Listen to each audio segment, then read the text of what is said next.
पूरे देश में हर वर्ष स्वच्छ शहर की घोषणा होती है, लेकिन मैं देख रहा हूं धीरे धीरे कि कुछ ही शहरों ने अपनी जगह बना ली है। अच्छी बात है, लेकिन बाकी शहर निराश होकर के बैठ जाएं कि भाई ये तो उन्हीं को इनाम जाने वाला है, वही आगे बढ़ गए हैं, हम तो नहीं कर पाएंगे, ये मानसिकता नहीं होनी चाहिए। आप सभी मेयर संकल्प करें कि अगली बार स्वच्छता की स्पर्धा में आप किसी से पीछे नहीं होंगे, आपके शहर किसी से पीछे नहीं होगा। ये संकल्प कर सकते हैं नहीं कर सकते? मैं तो कहूंगा हमारे हरदीप पुरी जी को, हम ये भी कोशिश कर सकते हैं कि जो श्रेष्ठ स्वच्छ शहर है उनको तो इनाम देंगे ही देंगे, उनको तो रिकॉग्नाइज करेंगे, सम्मानित करेंगे, लेकिन जो अच्छा होने का सबसे ज्यादा प्रयास कर रहे हैं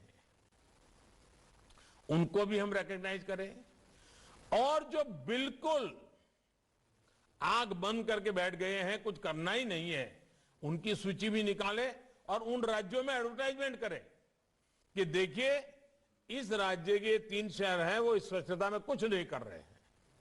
तो जनता का दबाव इतना बढ़ेगा कि हर किसी को काम करने का मन कर जाएगा। और मेरी मेयरों से आग्रह है कि आप सिर्फ स्वच्छता को साल भर के कार्यक्रम के रूप में न लें। क्या आप हर महीना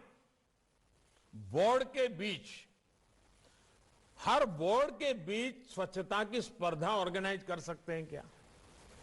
जूरी बना करके इस महीने में कौन सा बोर्ड सबसे ज्यादा स्वच्छता का इनाम ले रहा है, अगर शहर के बोर्डों में कंपटीशन होगी, बोर्ड के काउंसिलर्स के बीच में स्पर्धा होगी, तो उसका क्यूमुलेटिव इफेक्ट, टोटल जो इफेक्ट है वो पूरे शहर का रूप बदलने में काम आएगा।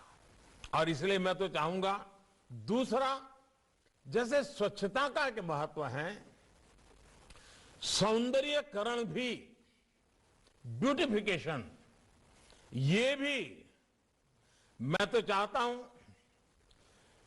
दुनिया में ब्यूटी कंपटीशन होती है, जो होती है वो होती है, मुझे उसमें कुछ कहना नहीं है, लेकिन क्या हम हमारे नगर में वार्ड ब्यूटी कंपटीशन कर सकते हैं क्या? कौन सा वार्ड सबसे ज्यादा ब्यूटीफुल है? सफाई का पैरामीटर हो सकता है, सौंदर्य की दृष्टि से किए गए इनिशिएटिव का पैरामीटर हो सकता है।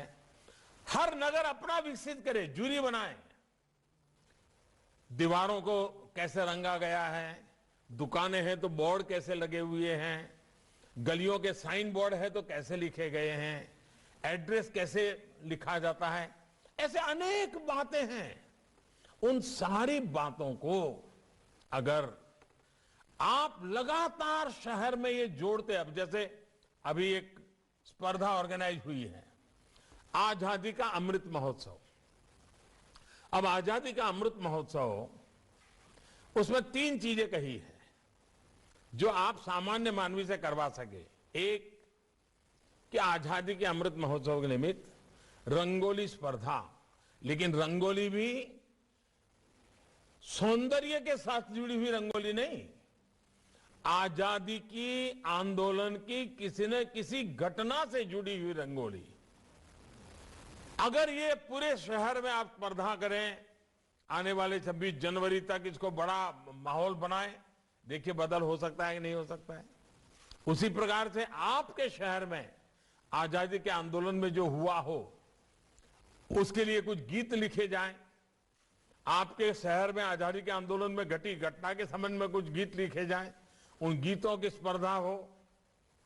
आपके राज्य के अंदर जो घटनाएं घटी है उसके गीतों की स्पर्धा हो।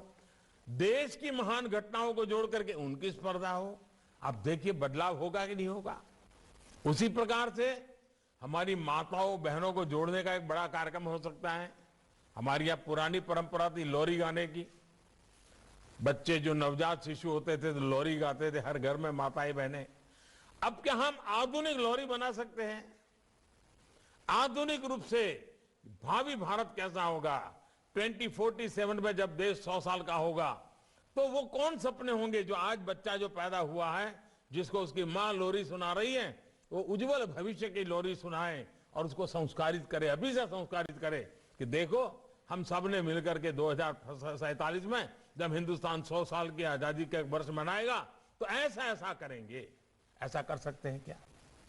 अब देखिए हमारे यहां कल आपने देखा, शायद आपको मौका मिला होगा या तो आज जाने वाले होंगे, गंगा घाट देखे होंगे। दुनिया भर के टूरिस्ट आते हैं। काशी की इकोनॉमी को चलाने में माता गंगा का बहुत बड़ा रोल है।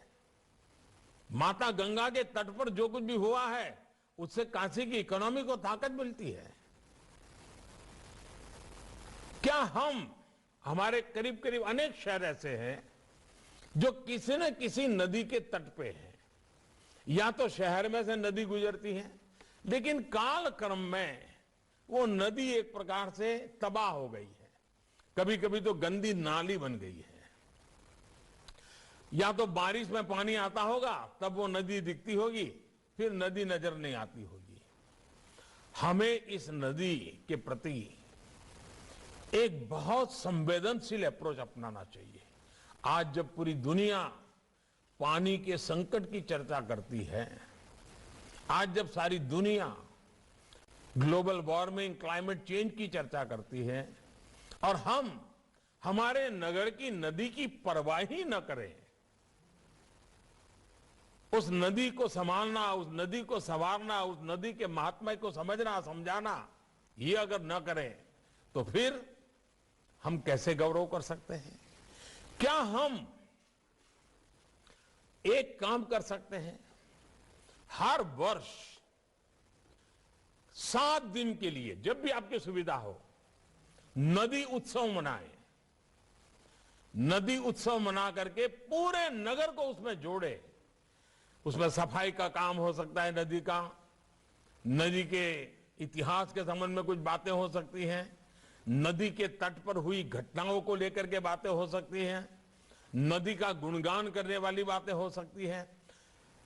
कभी नदी के तट पर जाकर के कुछ समारोह हो सकते हैं, कुछ कवि सम्मेलन हो सकते हैं। यानी नदी को केंद्र में, नगर के विकास की यात्रा में नदी को फिर एक बार जीवंत स्थान, जहां नदी है वहां, इसको हमने हल्का फुल्का नहीं छोड़ना चाहिए। आप देखिए आपके नगर में एक नई जान आ जाएगी, नया उत्साह आ जाएगा। नदी का महत्व कैसे बढ़े, इसके लिए हमने करना चाहिए।